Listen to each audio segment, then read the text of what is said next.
Allez, bonjour à tous, merci d'être avec moi dans cette émission spéciale. J'ai un fond d'écran Genius Lab, c'est plutôt une émission spéciale. On va parler dans cette émission spéciale de la nouvelle économie, des changements radicaux qu'on va devoir avoir nous, personnellement, au quotidien, mais aussi ce qui nous attend, c'est-à-dire pour tout le monde, les entreprises, les particuliers, les moyens de paiement, les façons effectivement de travailler et autres. C'est ça dont on va parler dans cette émission. Ça ne sera pas une émission trop longue, ça sera une émission qui sera simple. Elle doit être compréhensible, elle doit être didactique, elle doit amorcer quelque chose d'un peu plus complexe, à savoir effectivement toute la partie de la transformation de l'économie en général. Un petit coup d'œil sur les gens qui sont présents avec nous dans cette émission de la TV Trading Live 24/7, vous êtes assez nombreux. Beaucoup, effectivement, la verront aussi en replay. Je pense que c'est une émission qui demandera à être vue et revue à plusieurs reprises. Je voudrais faire un coucou, bien sûr, aux gens qui sont là, qui sont le noyau dur, que ce soit Charlotte, Paul, Hugo, Sébastien, bien sûr Raphaël qui est là, c'est évident, Stéphane, Imed, Olivier, bref, vous êtes très nombreux à voir cette émission, aussi bien dans la plateforme de Genius Station que dans l'app mobile et sûrement sur YouTube, puisque cette émission sera aussi disponible en free access sur YouTube. Alors, on va parler d'abord très rapidement de ce qui se passe maintenant depuis quelques mois. C'est pas très vieux, c'est pas très ancien.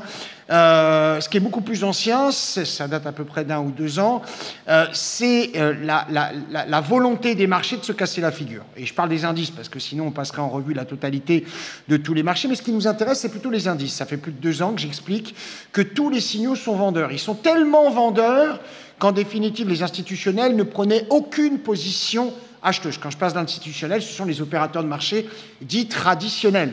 Je ne parle pas des très gros fonds à trillions qui, eux, bien évidemment, avaient déjà stratégisé quelque chose. Et on va en parler dans cette émission. Depuis plusieurs années, 2 ans exactement, j'explique que j'ai beaucoup de mal à être acheteur d'un marché qui va à volo, puisque l'économie est vacillante, elle ne reflète plus rien, les chiffres ne sont même plus certifiés pour certains gouvernements, ils sont aberrants, ils ne correspondent plus à rien du tout.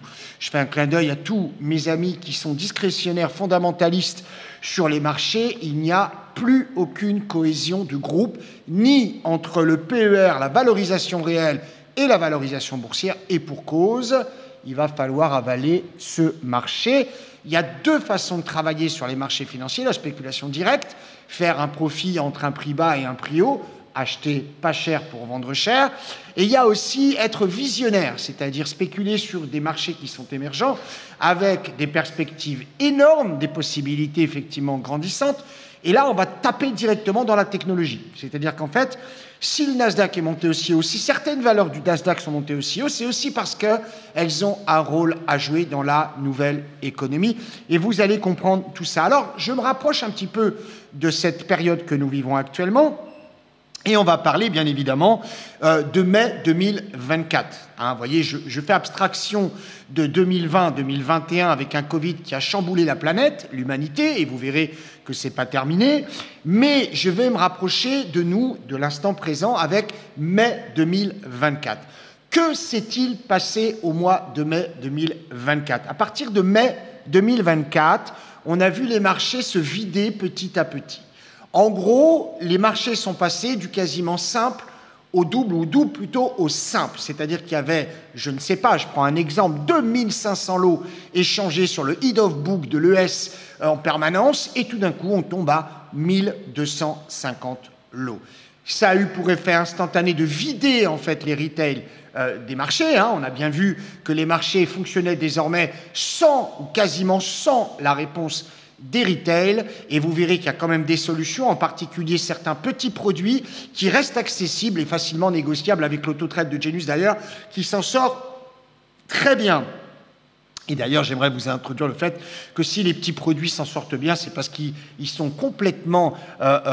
les institutionnels sont désintéressés de ces petits produits. Ils s'en foutent, mais alors, d'une force. C'est pour ça que nous, on arrive effectivement à fonctionner sur ces petits produits. On va y revenir, bien évidemment. Alors, mai 2024, les marchés se vident. Petit à petit, on les voit effectivement partir. Les institutionnels, je parle encore de la couche numéro 2, pas de la 1, mais plutôt de la 2. Quand je parle de la 2, ce sont les banques de retail, les back-office, les opérateurs de marché classiques traditionnels qu'on appelle des trésoriers sur les tables benchmark, qui font de l'échange, bien évidemment, ou des sales qui sont opérateurs de marché pour le compte de gestionnaires, mais aussi les asset managers qui maintenant grattent à la porte des risques managers qui n'y comprennent plus rien et qui disent à leurs assets: attention, on est dépassé. La valeur aujourd'hui intrinsèque du risque de toutes tes opérations est démesurée. En gros,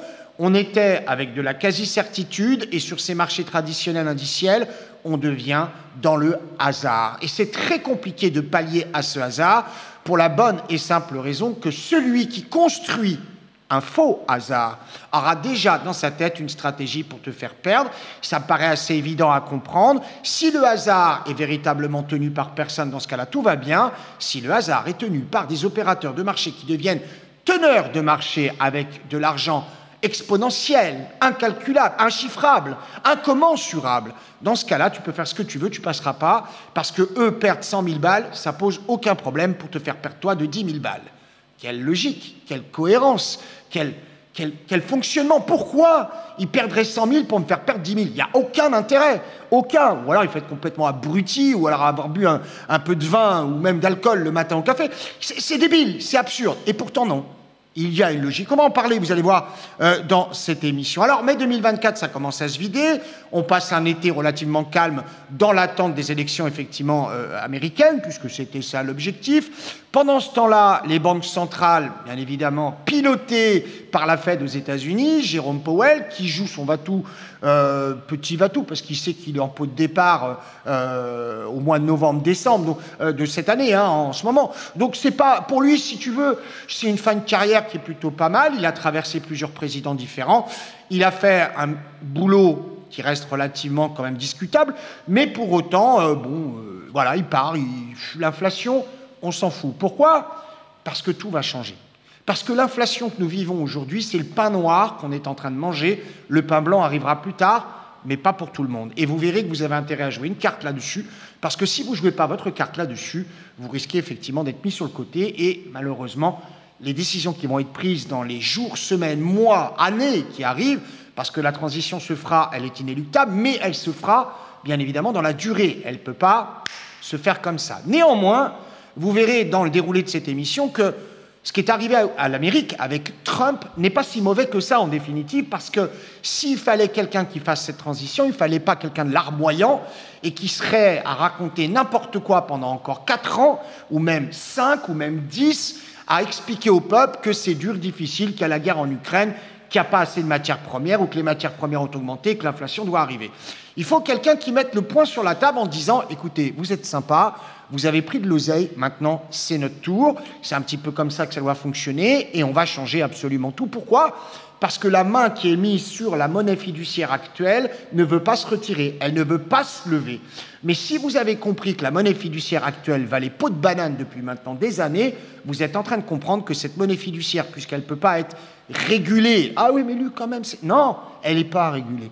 Elle va toujours que dans un sens, elle est toujours captée que par les mêmes, elle est toujours captée à ton corps défendant, parce que toi, tu verses, en fait, tu payes, et puis les autres encaissent. Mais à aucun moment, tu peux dire que tu as encaissé, depuis le Covid d'ailleurs, plus que ce que tu n'as effectivement décaissé. Et ça ne va pas. Dans une logique comptable, mathématique et financière, ça ne va pas. S'enrichir, c'est gagner plus que ce qu'on dépense. Perdre, c'est effectivement dépenser plus que ce qu'on gagne. Et aujourd'hui, on est dans cette logique-là.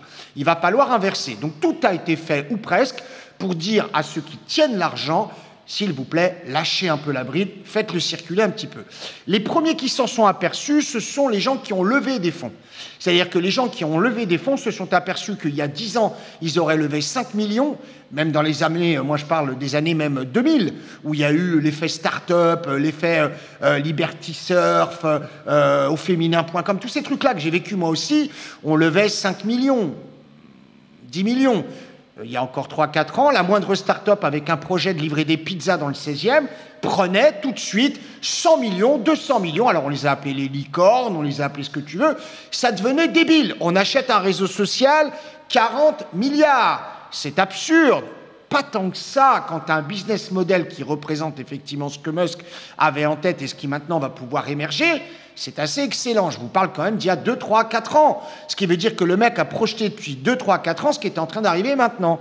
Et on a intérêt véritablement à en participer, à aussi être dans le bain, parce que si on n'y est pas, on n'y verra rien et on sera mis sur la touche. Et Genius a largement de l'avance par rapport à tous les algorithmes, toutes les plateformes de trading et autres. Je parle de plateformes de trading et algorithmes follower, parce que pour être teneur de marché, il faut tellement d'argent qu'aujourd'hui, ça n'est pas le cas. Genius fait partie des meilleurs algorithmes de prédiction des marchés financiers au monde. On est suivi par énormément de gens. Il nous manquait juste une petite chose que je vais courir, mettre en place, et c'est normal, on va changer. Alors, que va-t-il se passer? Je vous l'ai dit, mai 2024, tout commence à tomber. On recommence à partir de septembre 2024, la liquidité n'existe plus.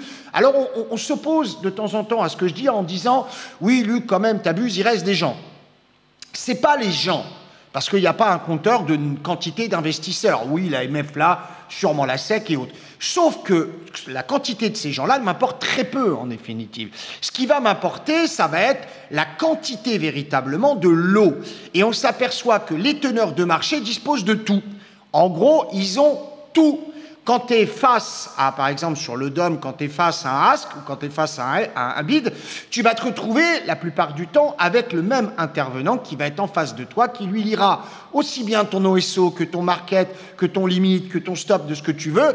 Il ira et il va te marketer immédiatement. Ce qui veut dire que les gros produits comme les contrats futurs, full contract ou mini-lot, aujourd'hui, ça devient du poker. Alors, on s'aperçoit qu'on passe quand même quelques journées bien, c'est-à-dire que sur 10 journées, tu en as 2 de bien et 8 qui sont extrêmement défavorables. Ça veut dire quoi, défavorable? Ça veut dire qu'on perd? Non, ça veut dire qu'en fait, tu as raison, mais tu n'arrives plus à opérer, parce qu'elle est là, la phrase qui est importante.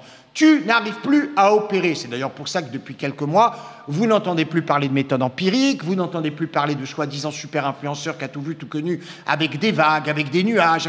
Ils n'existent plus, ces gens-là. C'est fini. Pourquoi? Parce qu'ils ont compris, après tant d'années, avoir fait croire à n'importe qui qu'en fait, il suffisait d'une méthode pour pouvoir gagner sur les marchés. Ils se sont aperçus qu'en fait, pour gagner, il fallait des gens qui perdent, et il fallait que le marché puisse être effectivement dans ce qu'on appelle un fonctionnement binaire, dans lequel un acheteur trouve un vendeur et un vendeur trouve un acheteur. Mais ça, ils n'avaient pas pensé, malheureusement. Pour eux, les graphiques donnaient toutes les informations essentielles, alors qu'en définitive, il s'agit bien de trouver de la contrepartie, du collatéral et surtout de la marge. Parce que les produits évoluant et les prix s'accélérant, l'évolution des prix s'accélérant, ça a aussi exclu tout un pan de gens qui faisaient du trading avec leurs économies, leur patrimoine et qui, pour certains, vivaient de ça. Mais quand vous avez des marges qui doublent ou qui triplent, dans ce cas-là, vous vous excluez. Pourquoi? Pour 2 raisons. La première, la plus simple, tu n'as pas la marge, tu n'as pas le droit de jouer. Tu as la marge, mais tu peux acheter qu'un lot, et un lot, ce n'est pas suffisant. Parce que les drawdowns, les tendances, les variations, tout ce que tu veux ne suffisent plus maintenant pour pouvoir vivre. Et ça posait un réel problème. Alors, on peut se poser la question de savoir, depuis le mois de septembre, pourquoi la liquidité n'existe plus. Et si vous ne me croyez pas, vous avez sur Genius ce qu'on appelle la force bar. Cette force bar qui donne le head of book quantitatif côté bid et côté ask. On est passé pour certains produits, de milliers de lots à centaines de lots et maintenant à dizaines de lots. Ce qui veut dire qu'on peut se retrouver avec un Nasdaq qui tout d'un coup annonce 4 lots disponibles. 40 lots, ça s'est vu. Alors qu'en définitive, avant, on avait 250, 300, 400, 500 lots sur le lead of book. Donc, on a véritablement cette absence de liquidité qui ne permet plus au commun des mortels de gagner, quelle que soit la méthode. C'est d'ailleurs pour ça que certains événements qui étaient racoleurs, qui vous promettaient des professionnels en consultation libre, qui allaient vous expliquer comment être milliardaire, la liberté financière, on ne les verra plus, ces gens-là. C'est terminé. Il faudra quand même faire très attention parce que la nouvelle économie qui arrive, et dont on va parler dans quelques instants, va aussi ramener son lot d'abrutis, de mauvais garçons ou mauvaises filles, qui vont vous promettre monts et merveilles, et ça n'ira pas.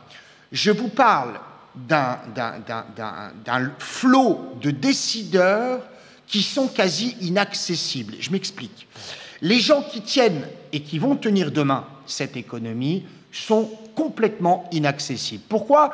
Dans un stratège, pour pouvoir effectivement réussir, il faut te barricader. En gros, moins les gens savent ce que tu prépares et plus tu vas gagner. Ces gens-là sont inaccessibles. Pourquoi, Luc, tu dis qu'ils sont inaccessibles? Ces gens qui décident de demain sont inaccessibles parce que quand tu regardes bien ce qui est en train de se dérouler, je dis bien personne depuis 2 ou 3 ans ne sait exactement ce qui se passe, sauf eux. Comment tu peux dire une chose pareille? C'est simple, tu as effectivement dans les grands systèmes de gestion, les grands fonds et autres effectivement argentiers, tu as des gens qui annoncent la couleur, qui font de la prédiction, du forecast, ainsi de suite. Tous ces gens-là, moi y compris, se sont plantés. On voulait que les marchés se cassent la figure pour pouvoir racheter du marché, c'était aussi faire abstraction du fait qu'il fallait plus s'intéresser à ces marchés-là. Je ne dis pas que la transition va être instantanée, je ne dis pas qu'elle va prendre 24 heures, je dis que je suis en train de vous prévenir ce qui est en train d'arriver, et je dis que Genius continue parfaitement à fonctionner sur certains produits, mais beaucoup moins sur d'autres, et on va y venir. Je continue.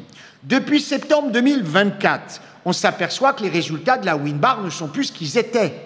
C'est-à-dire qu'en termes de résultats, comme par exemple ce matin, on a 47 $ de gains avec 25 000 € de capital pour 45 trades. Est-ce que ça veut dire que l'algorithme est pas bon? Pas du tout, au contraire.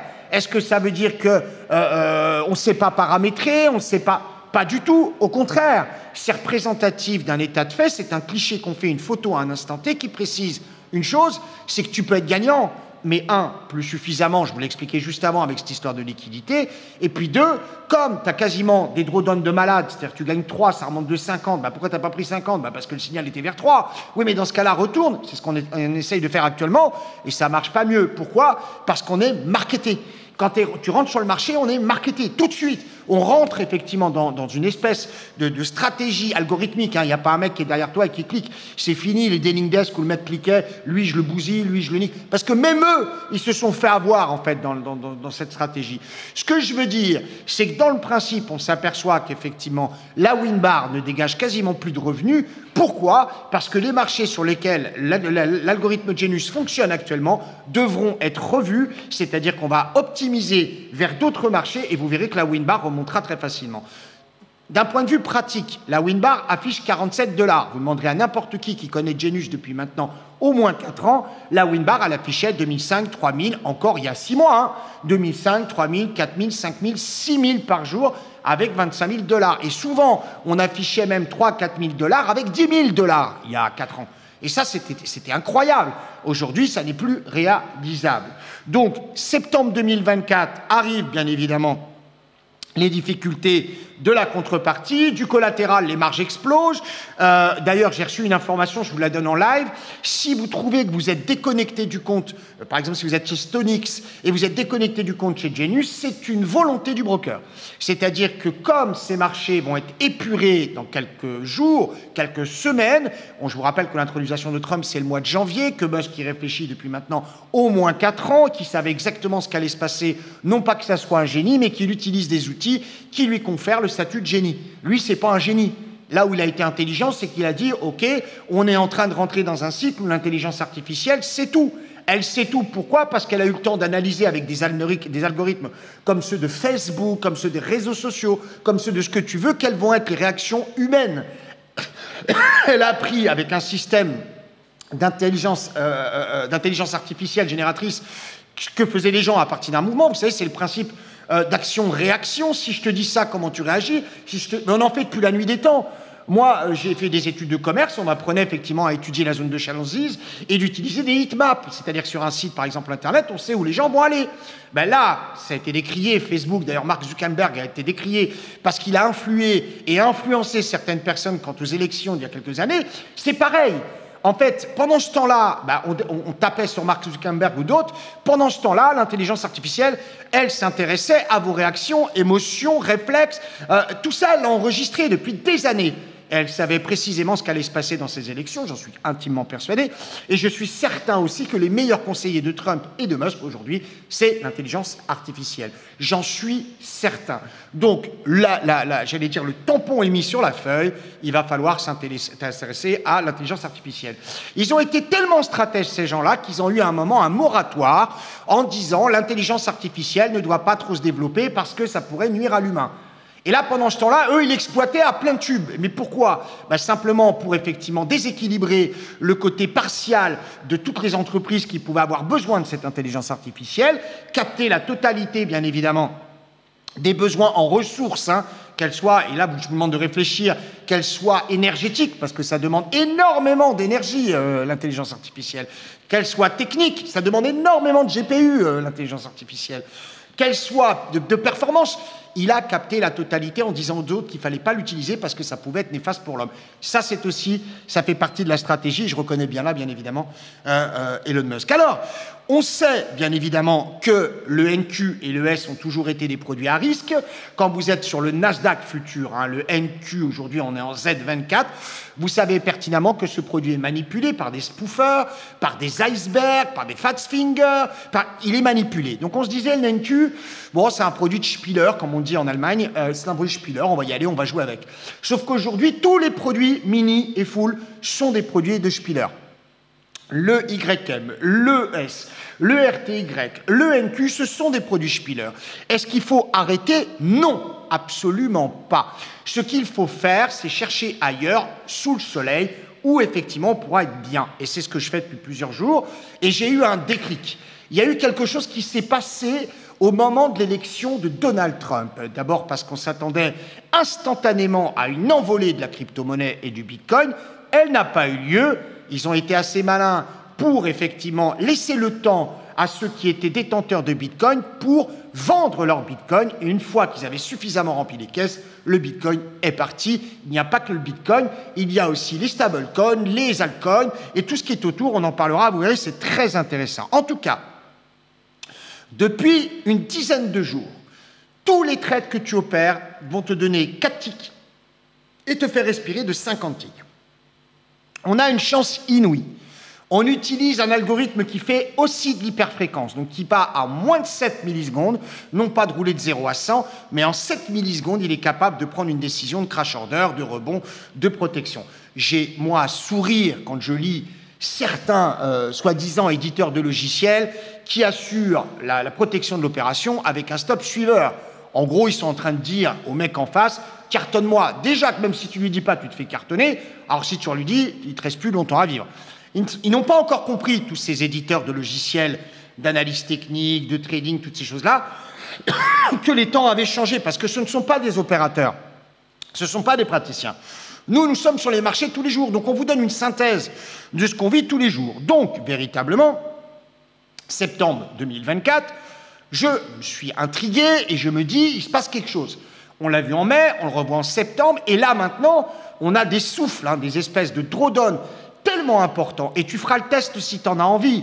Le marché doit se casser la figure, tu le vends, t'es de respiration acheteuse dans les 10 secondes, parce que ça te laisse le temps de croire qu'on va aller plus bas. Tu fonctionnes avec un système d'allègement de renforcement, pareil, il te prend tes 2 premiers niveaux et blam, il te remonte effectivement sur 50 ticks de respiration. Une fois que tu t'es fait exécuter en sortie de protection, il redescendra sur ta target. Pourquoi c'est comme ça? Parce que ce que je suis en train de vous relater, c'est la meilleure façon d'aspirer le marché. Quel intérêt d'aspirer le marché? On va y venir. D'abord, comment on fait pour aspirer le marché? La première chose qu'il faut faire pour aspirer le marché, ça veut dire choper tout ce qui traîne, attraper et acheter tout ce qui traîne. Le Do, je prends tout. Le NQ, je prends tout. Le S, je prends... Mais t'en laisses... Non, j'en laisse pas, je prends tout. Oui, mais il y a quand même des gens qui sont détenteurs détenteur du contrat à terme. On est détenteur d'un contrat à terme uniquement dans la période dans laquelle il est coté. Ce qui veut dire que dans la période de cotation, il va falloir, pour cet opérateur de marché qui veut tout avaler, récupérer tous les contrats en cours, y compris sur d'autres instruments. Quel intérêt? Eh bien, vous allez voir qu'il y a un énorme intérêt. En gros, économiquement, pour tout avaler, il faut que tu aies une carte de crédit no limit. Tu n'as pas besoin d'argent. Tu n'as pas besoin d'argent. Alors, tu vas me dire, Luc, comment c'est possible? Je vais t'expliquer 2 paramètres possibles. Premier paramètre, tu as une ligne de crédit hors norme et tu fais ce que tu veux. La banque te dit, vas-y, enfin, c'est même plus la banque. Ce sont les banques centrales qui t'accordent effectivement un crédit illimité. Deuxième possibilité, tout appartient. Donc, si tout appartient, tu n'as pas besoin de justifier du cash que tu utilises pour faire ces mouvements, c'est réglé.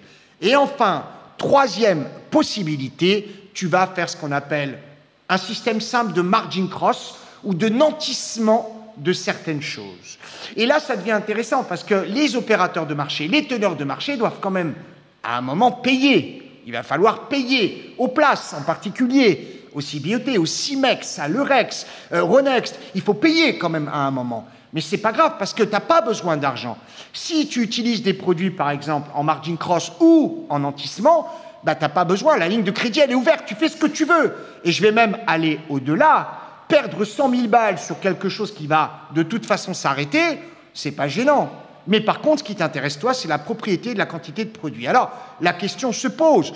Pourquoi ils ont besoin d'avaler le marché? Quand tu veux tout récupérer, c'est comme une entreprise qui prévoit une baisse des marchés terrible et qui va acheter toutes ses actions de façon à ne pas subir la pression des marchés à un moment précis. C'est exactement pareil. Sauf qu'ils veulent la transition. Le dollar, l'euro, ça fait des années qu'ils savent que de toute façon c'est mort. On le sait aussi. La seule chose qu'on ne sait pas, c'est quand. C'est ça la difficulté à bien comprendre. C'est que ces monnaies pour lesquels les gens ont été jouissifs, et le mot n'est pas assez fort, pendant des années, où on voyait des gamins toucher 100 000, 200 000, 300 000 dollars parce qu'ils vendaient des écouteurs AirPods à un troupeau d'abrutis finis qui n'avaient pas été à l'école du fait du Covid, du fait bien évidemment de l'abandon de l'école, du fait bien évidemment du live motive en étant riche en savant rien ou en sachant rien. Mais c'est absurde. Et pourtant, ça a été une réalité. Pendant quelques années, ça s'arrête. Ça s'arrête petit à petit, ça s'arrête. Et c'est normal. Ces gens-là ont continué à faire croire que l'argent n'avait pas de limite, qu'il était fondamental pour vivre. Et on se retrouve dans une situation dans laquelle il fallait beaucoup d'argent pour pouvoir vivre. Plus de cash, on n'en a plus du tout dans les poches, ce qui veut dire véritablement que le cash n'existe quasiment plus. Quand on va retirer à la banque, elle refuse. Quand on fait une opération d'achat, il faut justifier. Il n'y a plus, c'est fini. L'argent, il faut comprendre, c'est terminé, c'est pas ta propriété, ça l'a jamais été. Et tu vas devoir trouver d'autres moyens, d'autres véhicules d'échange, de façon à bien comprendre ce qui va arriver et participer à cette évolution. Plutôt que de croire que, bien évidemment, il te faut plein de dollars, plein d'euros. Pourquoi? Parce que ce que tu as sur ton compte, ça risque effectivement d'être fumé. Par qui? Par les gouvernements. Les constitutions ont changé. En France, par exemple, on a rajouté le droit pour un gouvernement de faire de la saisie sur tes comptes bancaires à un certain niveau, en estimant que si tu as depuis trop longtemps trop de liquidités sur un compte courant ou même en épargne, ça doit servir à l'État et pas uniquement à remplir des feuilles de relevé de compte. Donc, ils ont le droit. Ils se sont accaparés ce droit-là et ça va continuer puisque les lois de finances sont en train de changer et forcément, ils vont s'accaparer ce droit. C'est la première chose. Ils ont déjà prévu ça, puisqu'ils te garantissent, ils n'ont de cesse d'ailleurs de te le répéter, qu'ils te garantissent que si jamais il y a un krach boursier ou un krach bancaire, ils vont te garantir la limite effectivement de compte, tu auras 100 000 balles de garantie. Donc tu as déjà le niveau en fait de tes économies qui vont te laisser garder sur ton compte. 100 000 balles ou 70 000 balles si c'est un compte étranger. Dans certains pays, c'est encore un peu moins. Pourquoi? Parce qu'ils estiment que l'épargne ne servent à rien. L'épargne, pour eux, elle ne sert à rien, puisque l'argent est un véhicule, non pas d'investissement, mais de dépenses et de consommation. C'est bien ça qu'il faut comprendre. Donc tout ce qui est immatériel va supprimer tout ce qui est matériel. Et c'est bien ce qui est en train de se dérouler. N'hésitez pas à commenter tout ce que je dis dans le chat. C'est le moment d'ailleurs de me faire part de vos opinions et de dire si vous êtes d'accord avec moi ou pas. Donc, quand on voit ce qui est en train de se passer vis-à-vis des marchés financiers, on se dit que les grands fonds du type BlackRock, qui fait des allers-retours entre l'Europe et les États-Unis en permanence, et qui serre la pince à Trump, pour pas dire autre chose, parce qu'ils vont comme larrons en foire, ils sont véritablement copains comme cochons. Ce sont des gens qui ont déjà déjà la nouvelle économie en tête. Trump, lui, n'est pas intéressé par j'allais dire plus que ça, par ce système économique. D'ailleurs, ça plaît bien à tous ces gens qui sont déjà préparés intellectuellement et, j'allais dire techniquement, à ce qui va se dérouler. Trump, lui, dans son esprit, ce qu'il veut, c'est que ça aille bien, que les gens l'aiment. Voilà. C'est quelqu'un qui cherche de la notoriété, qu'on parle de lui dans l'histoire et ça ira bien. Mais d'autres se foutent royalement de ça. Pour eux, l'économie est véritablement quelque chose qui va être une passion, un passe-temps et une gloire personnelle. C'est-à-dire qu'il va falloir qu'ils soient acteurs majeurs de ça. Et on a déjà les noms. Et quand vous regardez ce qu'est en train de faire Trump par rapport au gouvernement, donc forcément, on se dit que ça arrive petit à petit. Voilà pour le résumé de l'histoire depuis maintenant quelques mois. Ce qui change, vous avez le droit, encore une fois, de me dire ce que tu crois ou pas. Clairement, ce qui va arriver, c'est déjà dans les bacs. Il suffit plus qu'une étincelle et ça ira dans les bacs. Donc, ça peut soit, alors je vais vous expliquer comment je vois les choses, soit arriver en douceur, c'est-à-dire qu'on te propose certains réseaux sociaux, mais aussi la plupart du temps la grande distribution, l'hyper, le super, tous ces gens qui sont fondamentaux dans le fonctionnement de l'économie, de la consommation, vont te proposer à un moment de convertir, parce que le mot est lâché, il va falloir convertir. Mais ce n'est pas que ça, parce que la conversion de quelque chose en autre chose, ce n'est pas très compliqué, on l'a vécu avec l'euro, on l'a vécu, pas moi, mais avec l'ancien franc, ça va être un peu plus complexe que ça. Et vous allez voir que, en fait, on va passer d'un statut de simple citoyen à un statut de trésorier pour un institutionnel. Vous allez comprendre, je ne dis pas que vous allez travailler pour une banque ou pour un fonds, je dis simplement qu'au quotidien, vous allez faire des calculs de taux et de change et vous allez voir de manière directe ou indirecte. D'abord, les moyens de paiement, il va falloir qu'ils évoluent. Ça, c'est par nécessité. Les dettes publiques sont plus du tout remboursables. Elles pourront jamais être remboursées, mais ça, vous n'avez pas besoin de moi. Vous le savez forcément. Les populations ont besoin, et vous le voyez, c'est appuyé sur la tête, les médias jouent un jeu plutôt pourri vis-à-vis de ça. Tout le monde a envie d'être dans la rue aujourd'hui. Je connais personne qui me dit « je suis blindé, j'achète ce que je veux », d'abord parce que tu ne peux pas. Il n'y a plus le stock, le supply n'existe plus, on n'a plus le stock, donc tu peux acheter ce que tu veux. En fait, c'est tellement cher aujourd'hui que tu n'arriveras pas à l'acheter, soit parce qu'il n'est pas disponible, soit parce que tu n'as pas assez d'oseille. Donc, on se retrouve dans une situation où des couches-culottes en Martinique sont à 40 effectivement dollars ou 40 euros. On se retrouve dans une situation où le moindre paquet de gâteaux, c'est 9 euros. Ou quand tu fais effectivement tes courses dans une station Total parce que tu es sur la route, tu t'en sors pour 30 balles avec un paquet de chewing-gum et une bouteille de coca. Donc c'est plus possible. Ça n'est plus possible. Le peuple a la dalle, le peuple veut manger et le peuple veut aussi s'enrichir. Et c'est bien ce qu'on nous a enlevé, c'est l'enrichissement. Le mot est fort, l'enrichissement n'est pas exclusivement réservé à la monnaie, l'enrichissement est global, patrimonial, intellectuel, argent, très bien, mais on veut s'enrichir. Et aujourd'hui, on nous a coupé les pattes on nous a coupé les pattes, voilà, tout simplement. Ou l'herbe sous le pied, comme tu as envie, c'est exactement la même chose. On a besoin de cash et de capitaux. On a besoin de cash et de capitaux pour retrouver du flottant. On a besoin de retrouver du circulant. On a besoin de trouver effectivement de la facilité à consommer, à acheter, pour être tout simplement heureux. Mais là, les choses vont changer.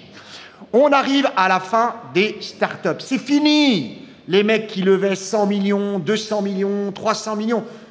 On avait l'impression, c'était présenté de telle manière qu'il suffisait d'avoir une forme de bouteille un peu différente, tu allais sur les marchés, tu levais n'importe quoi. C'était pas si évident que ça. J'en veux énormément aux gens qui ont fait croire que, par exemple, tu pouvais acheter 3 immeubles sans aucun apport, qu'il n'y avait pas de fiscalité, que tu pouvais... J'en veux énormément à ces gens-là parce que, naïvement, ce sont des abrutis, oui, j'ai pas peur de le dire, ce sont des gens naïfs, complètement abrutis, qui parlaient à d'autres naïfs, cupides, eux, pas du tout abrutis, mais plutôt cupides, et perdus, et j'en faisais partie, perdus dans une économie vieillissante, vacillante, avec des mouvements erratiques, une espèce de maladie qu'on n'arrivait pas à mettre de mots dessus. Aujourd'hui, on arrive à mettre ces mots dessus. Pourquoi ? Il y a eu Trump. Et Trump, véritablement, est arrivé et enfin, la lumière s'est éclairée. Ces mouvements anarchiques, un petit peu, hors du temps, mais de manière favorable, c'est pas du tout négatif ce que je suis en train de dire, ce sont effectivement les crypto-monnaies, ce sont les altcoins, ce sont ces fameuses monnaies émergentes qui arrivent. On ne les regardait pas d'un bon œil. Pourquoi ? Parce que c'était pas tangible. Mais on oubliait la base de tout. c'est qu'en définitive, l'argent, un, ne nous appartient pas, et deux, l'argent sert à une chose, à croire, à espérer, à consommer, à vivre parfois. Et c'est là où il va bien falloir comprendre pourquoi les choses vont changer. D'abord, on arrive donc je vous le disais, à la fin de l'ère des startups qui accumulaient des millions et des millions et qui d'ailleurs ne savaient même pas s'en servir. Hein. Les mecs s'achetaient simplement des trucs pour eux et c'était réglé. Les banques centrales, on l'a compris, même les autorités de tutelle ont peur. Elles ont peur parce que si un truc là-haut descend, tout descendra. Les banques centrales, les régulateurs, les autorités de place, tout descendra. Et c'est ce qui est en train de se préparer. On est en train, quelque part, de mettre une petite claque à l'ancienne économie. Mais l'ancienne économie est tellement ancienne, permettez-moi, avec beaucoup de respect pour les gens qui ont un certain âge, dont je fais partie d'ailleurs, tous ces gens n'ont rien compris pour le moment. Ils ne l'ont pas compris. Prenez par exemple la Banque Centrale Européenne, jamais, au grand jamais, Christine Lagarde aura compris que l'ère du numérique nécessite une baffe dans la tête à l'ancien euro. Elle a d'ailleurs engueulé son gamin en lui disant qu'il a fait de la connerie sur de la crypto-monnaie. Je pense que le monde maintenant demande à changer de nom. Hein. Avec un bitcoin à 92 000, Christine Lagarde, ton fils, il ne veut plus s'appeler Lagarde. Ah non, il s'appellera autrement. Mais c'est clair que tu lui as dit qu'il faisait des conneries. Même toi, tu as été largué, cocotte. Même Christine Lagarde a été larguée sur ce coup-là, ce qui veut dire qu'ils ne sont plus du tout au courant. Je ne te parle pas de Jérôme Powell, je ne te parle pas de Warren Buffett qui a tout quasiment vendu à un moment donné, je ne te parle pas des gestions de fonds avec des Cathy Wood. Ils n'ont rien compris, moi y compris. Moi y compris, on ne comprenait pas. Et maintenant, on commence à comprendre ce qui se passe. D'abord parce que nous, vous, moi, on est en première ligne.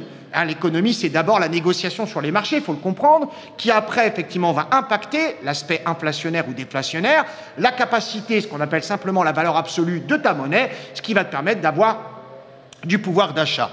Vous me dites dans le chat, s'il vous plaît, il va falloir que vous me disiez à un moment si j'ai besoin de réexpliquer quelque chose ou si je peux continuer. Pour l'instant, ça a l'air d'aller et ça vous plaît et ça me fait énormément plaisir. Alors, la nouvelle économie, elle a un chemin qui est déjà tracé. Il y a des zones d'ombre, parce qu'on ne peut pas tout calculer, même avec l'intelligence artificielle, même si certains l'utilisent et même si certains savent déjà où on va. Et puis, il y a cette chose qui est fondamentale, ce sont les nouveaux systèmes de paiement. Il va falloir comprendre que cet aspect de manque de cash et de liquidité va pousser ceux qui savent, technologiquement, hein, même pas politiquement, à créer des choses, des espèces d'écosystèmes, des espèces de familles, des espèces de groupes. C'est ce qui est déjà en train de se faire. Et ça, il faut le comprendre. D'abord, il faut comprendre que cette économie va devenir ouverte à tout le monde. Pouf, on explose. On verra bien comment vont réagir les anciennes banques centrales, les valeurs fiduciaires et toutes ces choses-là. Sauf qu'il y a un hic dans mon histoire. Le hic, c'est de savoir combien vaut temps par rapport à temps. En gros, combien il te faudra de la monnaie truc-muche pour pouvoir acheter une 911 Carrera 4S ou Turbo ou ce que tu veux. C'est là où ça devient intéressant. Économiquement, où est effectivement l'équilibre? Parce qu'il faut une compensation. Bon, ça t'oublie, hein. La compensation, elle ne vaut plus rien. La seule compensation qu'on peut avoir aujourd'hui, c'est une compensation numérique, celle qu'on appelle le minage. Ce fameux minage qui sert effectivement à calculer quelle est la puissance nécessaire pour pouvoir créer un jeton, un token, un altcoin, une crypto-monnaie. C'est ça qui est intéressant. Et plus tu as de gens qui minent, et plus tu sais qu'elle intéresse de gens, et forcément, techniquement, elle aura plus de puissance qu'une autre monnaie. Et c'est là où il va falloir prendre un virage. Parce que ce virage, si vous ne le prenez pas, quand vous aurez un euro, vous, dans vos poches, même numérique, il ne vaudra rien par rapport à un truc-muche. On va y venir. J'espère que tout ça, en tout cas, est didactique et compréhensible de votre part, parce que ce n'est pas un sujet facile à expliquer, parce que déjà, c'est un sujet compliqué à comprendre, et en plus, c'est un sujet qui demande de se mettre dans une autre dimension que celle que nous vivons de manière très cartésienne aujourd'hui. Et c'est pour ça aussi que moi, le cartésien par naissance, j'ai beaucoup de mal, effectivement, à transiter, mais j'y suis arrivé. Hein, j'y suis arrivé, d'ailleurs à certains, grâce aussi à certains d'entre vous que je remercie volontiers, mais aussi à cette curiosité flagrante que j'ai. Je peux pas, moi... On a des discours des fois avec certains d'entre vous, on n'est pas là pour gagner 300 balles par jour, on est bien d'accord. Vous demandez à un Raphaël ou à d'autres, on n'est pas là pour gagner 300 balles par jour. Hein, c'est pas vrai. Raphaël a fait énormément d'argent, je le sais, hein, je suis bien placé pour savoir. Il a fait, je parle d'un Raphaël, le Raphaël de l'animateur, celui que vous aimez tant. Il a fait énormément d'argent, on faisait des émissions, on faisait du live, les gens étaient en formation, on gagnait énormément d'argent. Il faut qu'on arrive à retrouver ce genre de choses. Alors, on continue dans l'histoire. Il va falloir comprendre qu'on se dirige vers un système économique un peu plus complexe, exclusivement basé sur des projet. En gros, l'idée, elle est là. Aujourd'hui, quand tu as de l'argent, tu ne sais pas d'où ça provient. On te file de l'oseille, très bien. Très bien. Quand tu es actionnaire, tu sais que l'argent que tu gagnes en dividende ou en valeur absolue, en profit, en bénéfice, en PNL, tu sais que cet argent-là provient effectivement de la réussite de l'entreprise sur laquelle tu as parié. Et bien, vous retenez cette chose-là et vous commencez à comprendre qu'en fait, il va falloir décider vers quel projet vous allez vous tourner. En gros, tous les gens qui auront compris la transition vont devenir actionnaires, mais pas actionnaires forcément d'une entreprise, actionnaires d'un projet. C'est ce qu'on appelle un token. Alors, il y a des tokens sur l'environnement, il y a des tokens sur la nature, il y a des tokens sur les animaux, il y a des tokens... Un projet. Vous allez spéculer sur le storytelling d'une entreprise ou d'un meneur qui vous aura dit « c'est celle-là ». Et ça, il faut bien retenir cette chose-là. Alors, il faut comprendre que la transition dont je vous parle peut coûter des sommes astronomiques, sauf dans un cas. Si jamais tu détiens suffisamment d'actifs que tu as aspirés de la vieille économie, dans ce cas-là, la transition, elle prend 3 minutes, tu fais ta transaction, terminé, on n'en parle plus. C'est pour ça que tout est aspiré en ce moment. C'est pour avoir suffisamment de pouvoir pour ne pas soumettre l'idée d'une transition à qui que ce soit, mais au contraire de dire la transition, c'est moi. Et là, un peu comme Mélenchon quand il disait la République, c'est moi. Bon, il n'existe plus non plus. La transition, c'est moi. La transition, c'est ce que je décide. La transition, c'est ce que je fais. Et si tu n'es pas content, tu vas voir. Oui, mais nous, toi, rien. Donc ça, il faut bien l'admettre aussi et il faut bien le comprendre.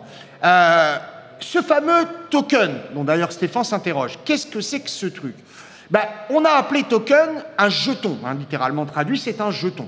Ce jeton, il faut te le matérialiser comme une pièce de monnaie. Alors évidemment, les puristes token ou altcoin me diront, c'est pas ça. Si, c'est ça. C'est une pièce de monnaie.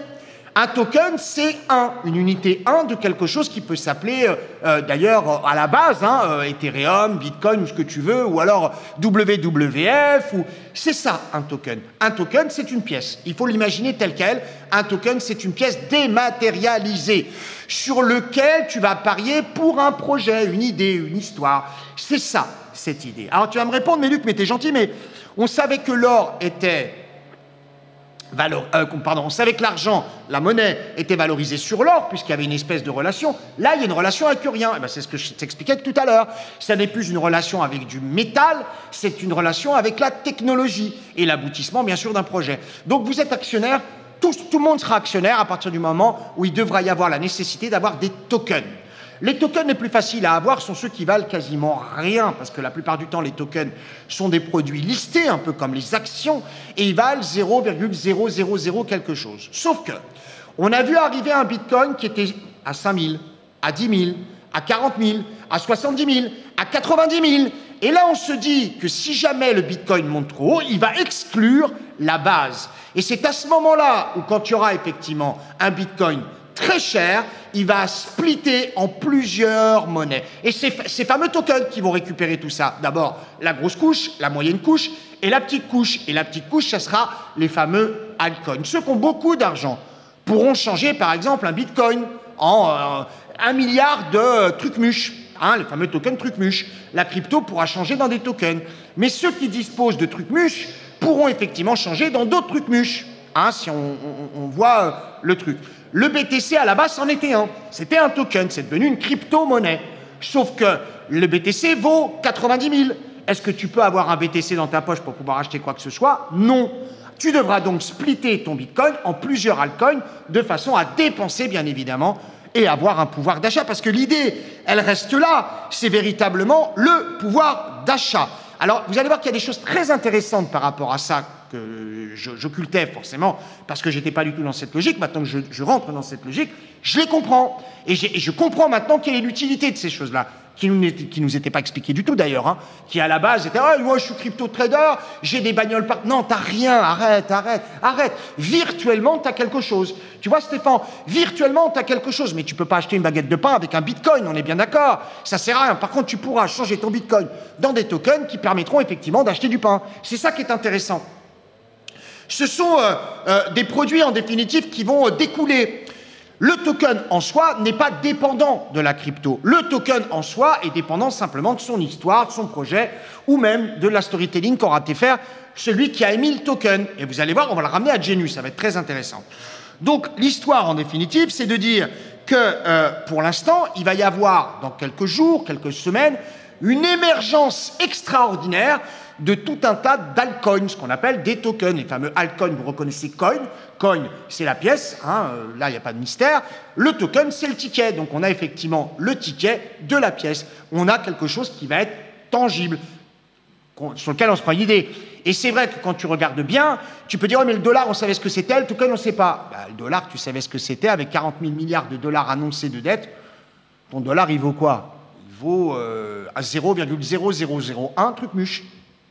Tu vois, Stéphane, c'est assez facile à comprendre en définitive. Et ça va servir tout le monde.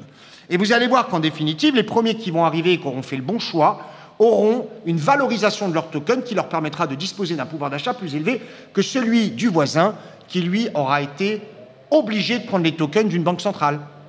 Ça commence un peu à germer. Vous allez voir que c'est hyper intéressant, mine de rien. Donc, il faut absolument aller chercher du token. Mais où sont ces tokens? Ils sont où? Qu'est-ce que c'est que ces tokens? Ils sont où? Pourquoi? Comment? Et ainsi de suite. Il existe des marchés, effectivement, spécifiques aux tokens. Les tokens sont cotés. Mais la cotation du token peut se faire de manière partiale, objective. Aujourd'hui, on est plutôt partiaux, c'est-à-dire qu'en définitive, le token est émis. Les premiers qui achètent, ce sont les émetteurs, qui font des pumps quand le token vaut 0,0001. Ils font des pumps parce qu'ils veulent que la monnaie monte, mais c'est jamais, vous l'avez compris, c'est jamais périn, puisque de toute façon, il y a une récupération d'excès. Oui, je vous le dis, tout ça là, le perdez pas, hein. Et Genius y compris, parce que tout ça, ça va marcher sur les altcoins, les tokens. Absolument. Vous allez voir qu'on va nous sortir du lot avant même les autres. Pourquoi? Parce qu'on a, et je suis fier de le dire aujourd'hui, l'un des meilleurs algorithmes de prédiction des marchés financiers au monde. On vient me renifler les pieds. Et les gens qui me reniflent les pieds sont des gens qui sont très hauts. Donc je sais qu'on a quelque chose de formidable, de tangible. Mais dans le modèle économique qu'on a actuellement, on ne peut pas s'en sortir. Pourquoi? Parce qu'on est à la traîne par rapport à l'avenir. Et dans le mot Genius, il y a aussi avenir. Ah, ça fait partie, bien évidemment, de son étymologie. Il faut comprendre qu'on n'aura plus un token de disponible ou deux tokens de disponible, il va y arriver des millions de tokens tout d'un coup. Vous allez voir que tout le monde va vouloir avoir son token. Le token de M. Durand, de M. Martin, de M. Puisque c'est électronique et technique, tout le monde va vouloir le créer. Sauf que naturellement, et Darwin l'expliquait très simplement, certains tokens vont s'épuiser. Alors, les plus valorisés vont être rachetés par des grosses cryptos qui viendront effectivement à faire pleuvoir cette fameuse tokenisation, mais d'autres tokens arrêteront, ils vivront plus. Parce que le token de M. Durand, comme il n'y a que Mme Durand, M. Durand et les fils Durand qui l'utiliseront, il ne valera rien par rapport à d'autres tokens. Mais comment ça va s'établir? C'est simple. Imagine, tu vas acheter un produit Amazon. Aujourd'hui, tu achètes un produit Amazon avec ta carte bancaire. Tu tapes ta carte bancaire, blablabla. Si demain, Amazon émet son token, tu verras que demain, il va l'émettre, hein, le AMZ ou ce que tu veux, il est intelligent, Amazon. Il va dire à ses clients, vous devez me payer en AMZ. Et le client va dire, ah oui, mais moi, j'en ai pas. Amazon va dire, c'est pas grave, paye avec ce que tu veux, moi, je te fais le change à mon taux à moi, et comme ça, tu pourras acheter. Quel est celui qui aura le plus de pouvoir d'achat? Celui qui aura du AMZ. Et celui surtout qui aura changé son truc muche en AMZ au bon moment. Ça veut dire qu'en fait, dans votre portefeuille, vous allez avoir un tas de tokens 5, 10, 15 qui vous permettront d'acheter dans des enseignes spécifiques à des taux préférentiels. Parce que vous aurez eu l'intelligence d'utiliser Genius pour qu'il vous achète ou vous vende dans l'optique, exemple, je veux acheter une Porsche. Eh bien, je vais aller chercher le token de Plush, un Porsche en version token, Plush, admettons, mais vous n'avez pas de Plush. Il va vous falloir convertir du Bitcoin, ce que tu veux, en Plush. Et n'importe quel moment n'est pas efficient pour pouvoir le changer. Pour pouvoir gagner beaucoup plus de pouvoir d'achat de Plush, eh ben, il va falloir taper dans Genius qui vous dira c'est tel jour, telle heure, telle configuration. Et elle fera le taf. Et c'est là où on va y arriver. C'est là où, effectivement, on va pouvoir sortir gagnant de ces marchés. C'est plus dans la prédiction des futurs. Ça existera sûrement toujours. Effectivement que ça fonctionnera. Mais Genius, aujourd'hui, s'oriente très naturellement dans un système, en fait, d'exchange prédictionnel, puisque ça va devenir l'un des plus gros, sinon le plus gros algorithme de prédiction des marchés financiers. C'est ce que j'aspire, moi, à être. Et pour ça, vous allez voir que vous allez en croquer. Mais quand je vous dis que vous allez en croquer, mais à grave de chez grave. Vous allez voir après ce que je vais vous dire. Donc, bien évidemment, l'idée, c'est d'avoir du pouvoir d'achat. puisqu'on effacera petit à petit le labeur. Enfin, putain. Enfin, on effacera petit à petit le labeur. La plupart des métiers aujourd'hui, surtout la notion de service, est déjà remplacée par l'intelligence artificielle, on est bien d'accord. On parlait à l'époque de cartes routières, on parlait à l'époque de tout un tas... Aujourd'hui, ça change. C'est pas vrai, on a encore besoin. Même des métiers très nobles comme ceux de la loi, les avocats, les juges, les médecins, ils sont en train de tous se faire changer. Petit à petit, ça change. Donc on est en train de changer la notion de labeur égale effectivement argent. Et d'ailleurs, c'est pas moi qui le dis, hein. L'autre, elle vend l'eau de son bain, elle fait 100 000 le premier mois. Donc on est bien d'accord qu'elle n'a pas appris. Elle ne sait même pas écrire correctement. La grammaire, une vague notion. L'orthographe, un pays étranger. Tu vois ce que je veux dire? Elle s'en fout, elle. Elle vend l'eau de son bain, elle prend 100 000. Donc c'est là où il faut comprendre qu'il n'y a plus de labeur ni d'intellect à avoir pour la base. Nous, les génius, qui avons l'intellect et le savoir, oui, c'est de la prétention. Eh bien, tu appelles ça comme tu veux. On va être placé aux premières loges de façon à bénéficier de pouvoir d'achat supérieur à ceux qui, malheureusement, en ont bénéficié fut un moment, mais qui n'ont pas l'intelligence pour pouvoir le garder, le faire prospérer, bien évidemment. Donc, il y a une notion qui arrive petit à petit, qui est celle, oui, de revenu universel. Ça a un avantage, c'est celui de limiter le labeur, c'est un désavantage, c'est celui de limiter l'épargne. Donc il faudra récupérer, bien évidemment, un pouvoir d'achat dans du transactionnel.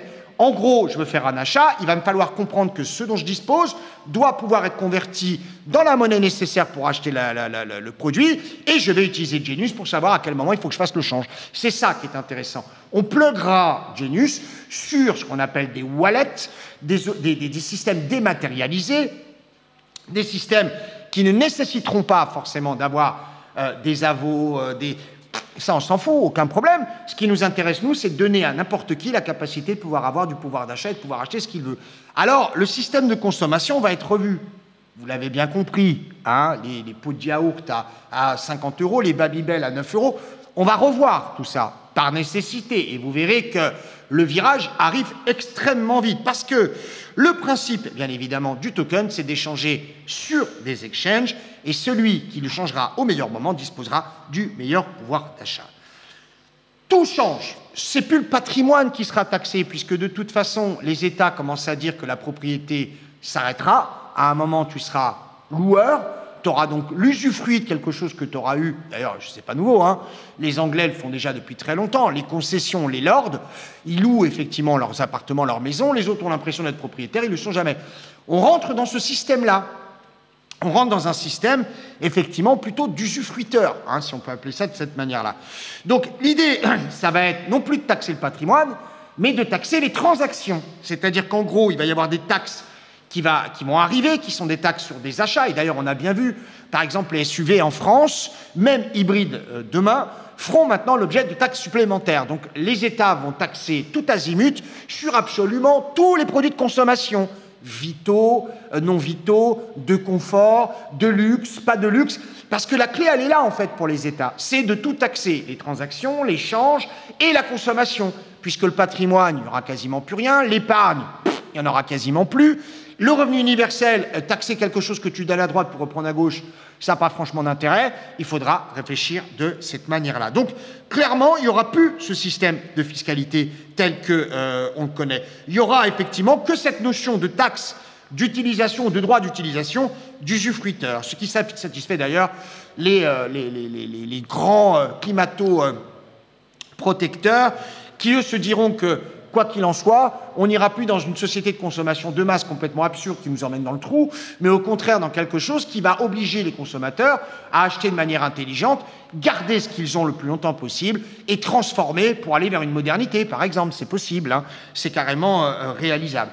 Les particuliers, eux, les retail, ceux qui sont même dans les entreprises, les trésoriers, dans les banques, doivent déterminer quand il est bon de changer leur token. On utilisera les notions assez basiques que vous connaissez déjà sûrement de swap. C'est intéressant, hein, on en parlera. Vous verrez que c'est très très intéressant parce que si tu détiens de l'Amazon, que tu l'as acheté au bon moment, ton Amazon va prospérer sans même que tu le saches. C'est la notion de swap, avec non pas des taux d'intérêt, mais simplement l'intérêt des consommateurs ou l'intérêt des détenteurs de tokens de faire monter le prix de leur propre token pour changer avec un prix à meilleure concurrence vers un autre token. J'espère que tout ça, pour vous, c'est bien clair. Voilà pour ce qui est de la notion de l'avenir. Donc, si jamais vous vous laissez embarquer dans des changes, par exemple, j'ai du truc muche et je veux changer de la MZ, Amazon le fera, mais à des coûts nettement supérieurs. Je finis par rapport à l'avenir de Genius, et après je réponds bien sûr à toutes vos questions. Est-ce que Genius est prête? Oui, à plus de 80%. Pourquoi? Parce qu'en fait, les services de Genius, qui sont des modules, des espèces de pièces de mécanique, eux sont prêts à accepter n'importe quel flux de données. Ce qui veut dire que demain, on peut faire rentrer 3500 tokens cotés. On a déjà du Bitcoin, de l'Ethereum, du Ripple. Demain, on peut avoir 1 milliard de tokens cotés qui soient scannés par Genius pour trouver celui qui est le plus efficient à un moment donné. Parce que tu es propriétaire de tokens, très bien, mais tes tokens, tu peux avoir des tokens exotiques qui tout d'un coup, comme une action, partent de très faible à très haut. C'est ce qu'on appelle, d'ailleurs, à l'époque, on appelait ça des small caps. Il faut s'en souvenir. C'est intéressant, effectivement, d'aller sur quelque chose qui est émergent pour avoir beaucoup plus et beaucoup plus rapidement que les autres ce fameux pouvoir d'achat. Genius, j'en tousse.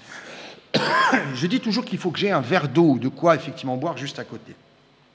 On va en parler des dettes, si tu veux, aucun problème. Par rapport à Genius, Genius doit avoir son token. Waouh, quelle bonne nouvelle! Genius va tokeniser. Genius va tokeniser ses abonnements, Genius va tokeniser les analyses, Genius va tokeniser ses stratégies, donc il y aura un token Genius. À terme, je ne dis pas que c'est demain, à terme, vous pourrez payer votre abonnement en token Genius. C'est-à-dire qu'en fait, vous avez acheté le 1er janvier un token Genius qui valait 0,25 cents. Le 10 janvier, tout le monde achète du Genius, votre token passe de 0,25 à 3000 et vous pouvez avoir un an d'abonnement alors qu'au départ, vous n'en aviez qu'un mois. Intéressant. Et on écarte, bien sûr, on arrive à éviter tous les effets de bord de gens qui seraient détenteurs de Genius et qui pourraient effectivement influer de manière trop importante sur Genius. Je prends Genius parce que c'est hyper intéressant, parce que Genius, ce sont ses abonnés qui feront la valeur ajoutée de Genius. Ça va être effectivement l'image que Genius va dégager et surtout la performance que vous aurez obtenue. Donc c'est vrai que c'est intéressant et tout le monde prendra part à Genius en disant il faut utiliser Genius parce que ces analyses sont bonnes et parce que le token Genius, plus les gens utilisent Genius, plus le token montera. On sera tous, en fait, avec des tokens Genius. Absolument tous. Donc attendez-vous à ce qui est ce qu'on appelle une ICO, c'est-à-dire qu'on va émettre un token qui s'appellera le Genius, je vous le dis d'ores et déjà, le Genius Smart Coin, puisque ça semble logique et dans la lignée de ce que fait Genius. Le Genius Smart Coin, ça sera un token qui sera changeable dans n'importe quel autre token, voire même dans de la crypto-monnaie. On est sur le point de le faire. Il faut savoir que toutes les transactions qui pourront être faites sur Genius sera de la valorisation pour le token Genius. Puisque l'idée, c'est que Genius appartienne à tous ceux qui disposent d'un token Genius. En gros, c'est ça. Il faut savoir aussi qu'on va vendre nos services Genius à des exchanges, à des plateformes transactionnelles, pour que Genius prenne encore une fois de la valorisation. Et ça, c'est super intéressant. Donc, il nous reste encore certaines choses. Il va vraiment falloir y arriver petit à petit. On va réaliser donc le token de Genius. On va en faire la promotion. On va être listé, c'est mon objectif, un peu comme coté sur les marchés financiers. On sera sûrement farmé par des mineurs pour donner de la valeur ajoutée aussi. Et on fera ce qu'il faut pour qu'effectivement le token Genius, celui que vous aurez intrinsèquement dans votre poche, vale beaucoup, beaucoup, beaucoup, beaucoup d'argent. En conclusion, le rapport, de toute façon, sur ce que va devenir Genius est très favorable.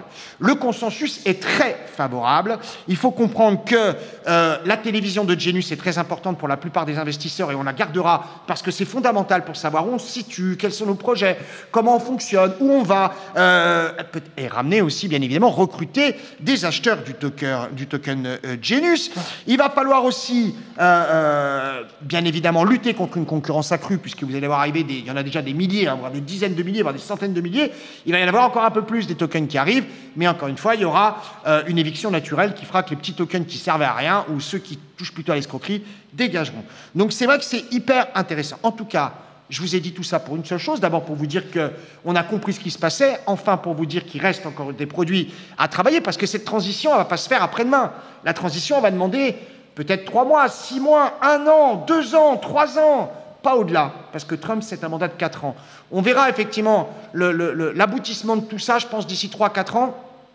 Mais nous, on est déjà prêts et on va commencer à l'introduire en bipartie parce qu'on ne changera pas notre modèle pour le moment, surtout qu'il y a encore énormément d'argent à faire sur les marchés traditionnels, en particulier sur les micro-lots que Raphaël maîtrise parfaitement, qui ne sont pas forcément ma tasse de thé, mais qui se traitent exactement pareil qu'un mini ou qu'un full contract.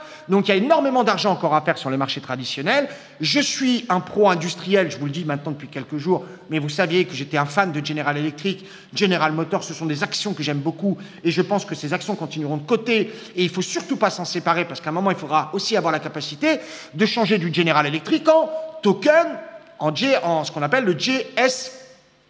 C'est le Genius Smart Coin. Vous pourrez changer, oui, vous pourrez changer votre General Motors en GSC. Vous avez le droit de le faire en Genius Smart Coin. Vous pourrez le faire de façon à pouvoir faire vos achats à moindre coût. Et c'est pour ça que tout ce que vous avez fait jusqu'à présent, il va falloir le capitaliser. L'apprentissage full marge, la Genius, l'utilisation d'autotrade, tous ces trucs-là, en fait, il va falloir que vous les capitalisiez, mais on ne pouvait pas ne pas changer de modèle, effectivement, et en particulier d'assets, c'est important. Donc on continue à traiter les indices sur les micros parce que les autres sont trop tapés. Alors on ne sait pas combien de temps ça va durer, hein, parce que dans l'ordre ils ont fait les full contracts, les mini-lots. Maintenant il nous reste effectivement les micros. Peut-être qu'un jour ça changera, c'est pas grave. Vous faites toujours les actions. Moi je suis en autotrade sur Alpaca tout au quotidien et ça marche très bien sur les actions, en particulier long, hein, puisque le marché ne peut que monter. On n'a pas d'intérêt à aller chercher le côté short, hein, c'est évident. Donc l'idée c'est de continuer à faire ce qu'on fait, continuer à se former, continuer à apprendre pour être à la pointe de la technologie demain. Voilà, c'est le moment de répondre à vos questions si vous en avez. Vous me direz en tout cas si ce que je vous ai annoncé vous plaît ou pas. Stéphane qui parle de confiance, et il a raison. La confiance dans le token est fondamentale.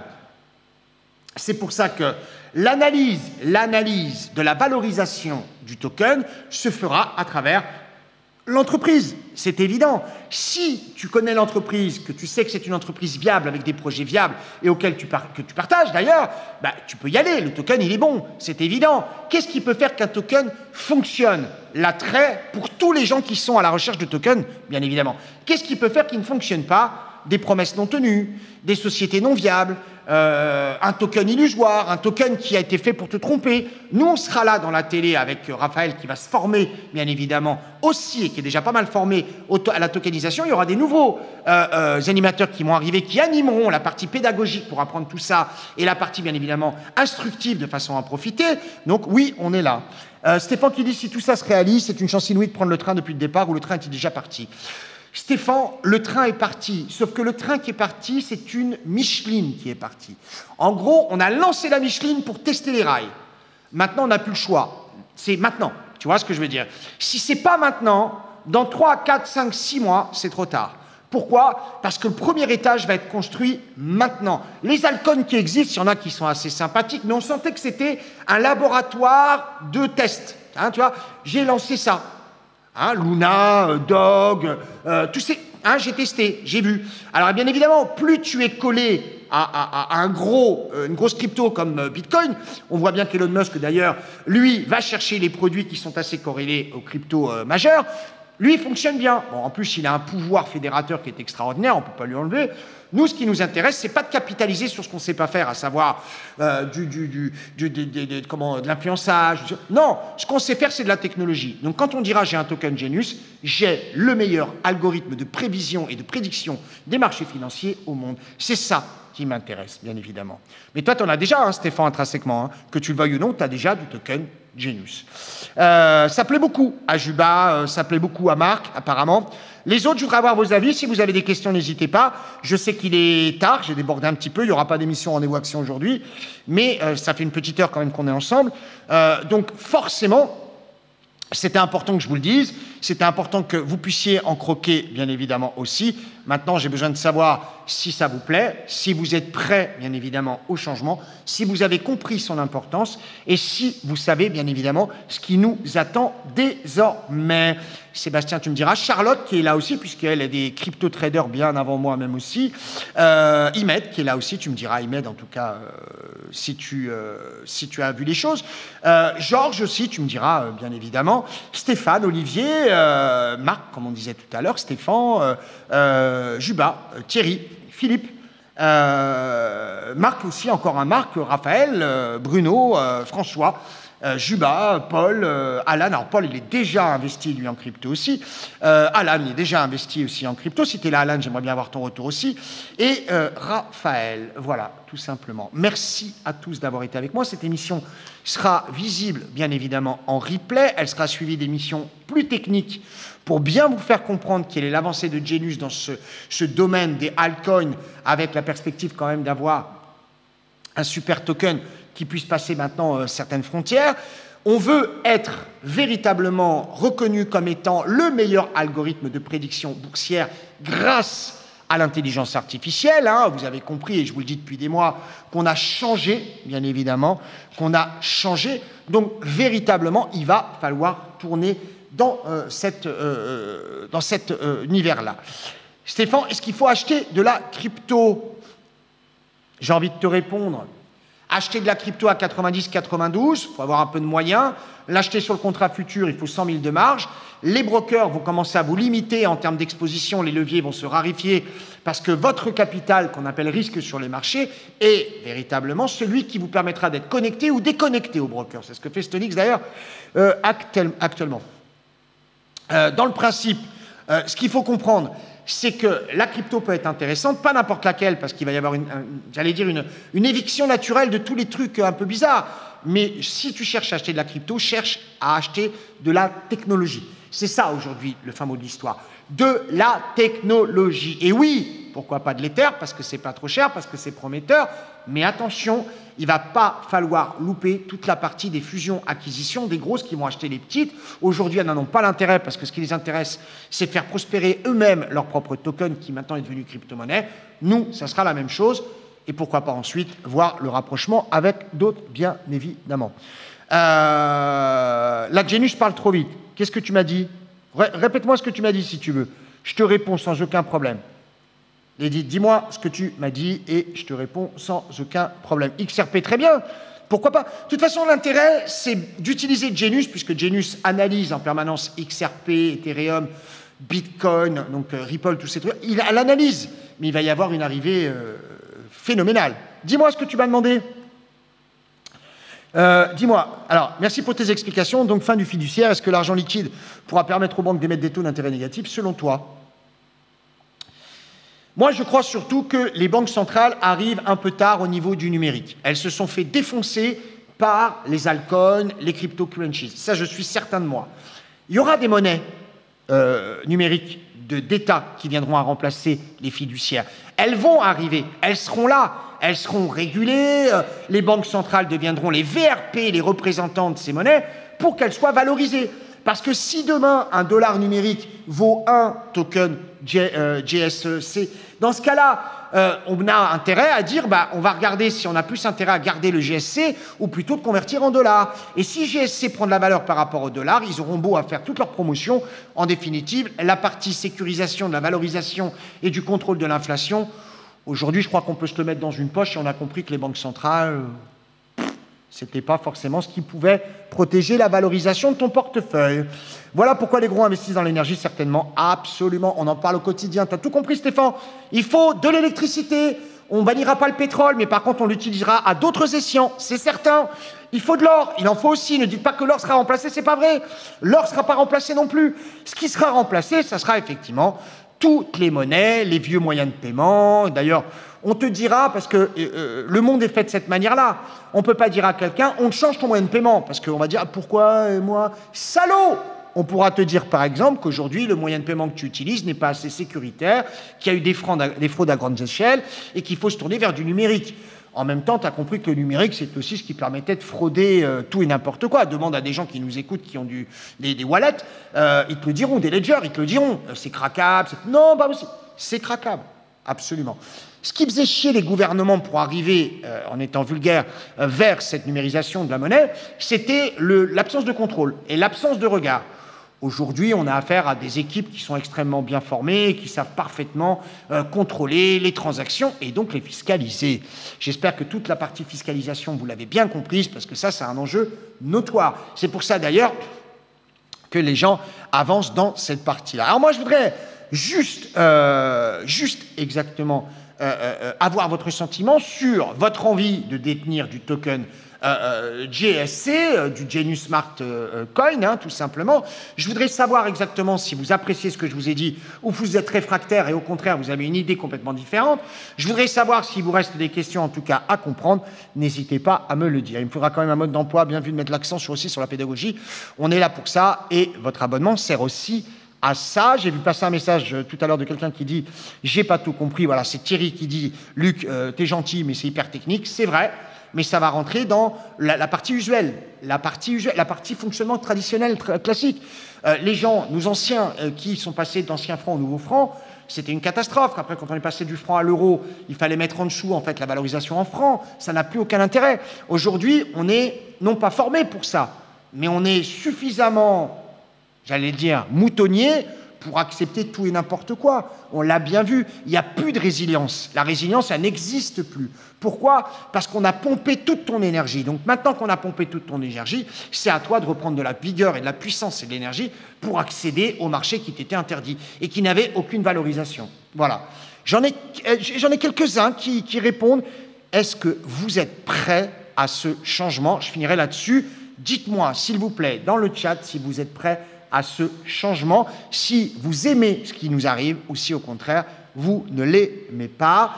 Attention Stéphane, je ne parle pas de crypto, je suis un petit peu plus fin que ça, je parle de la blockchain et de la technologie.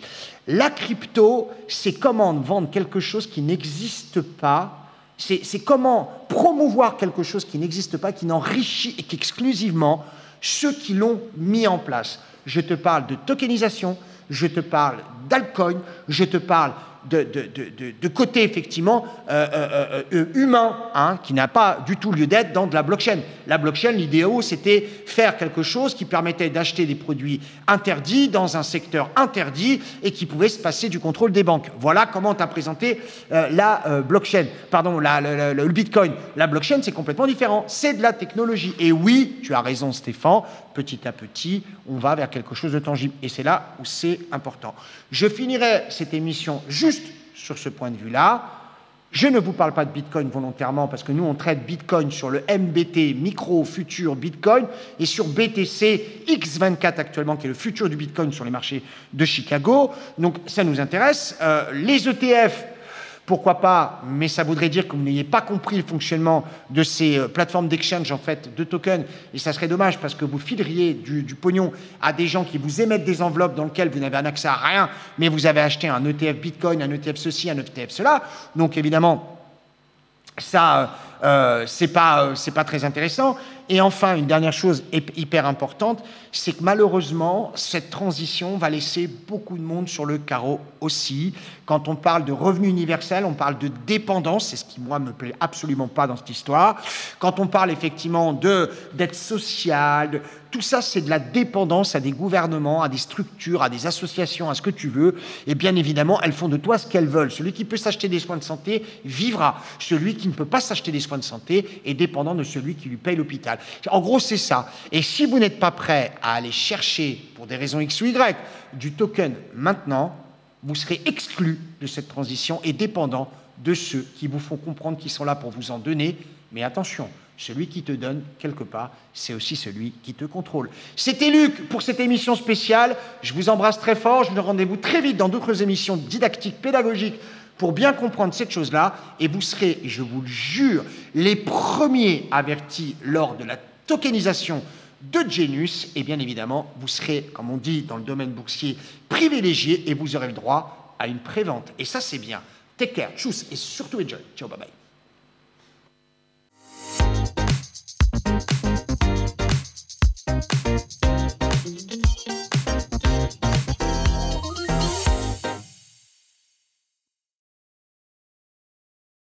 Open up your eyes and see everything you wanted. Know if you believe it, know that you can have it. yeah.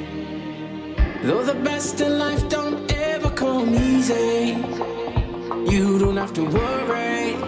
See, it's all about the journey, yeah. So we're climbing higher, higher. Every day we're getting stronger, stronger. In our bones is a desire, desire.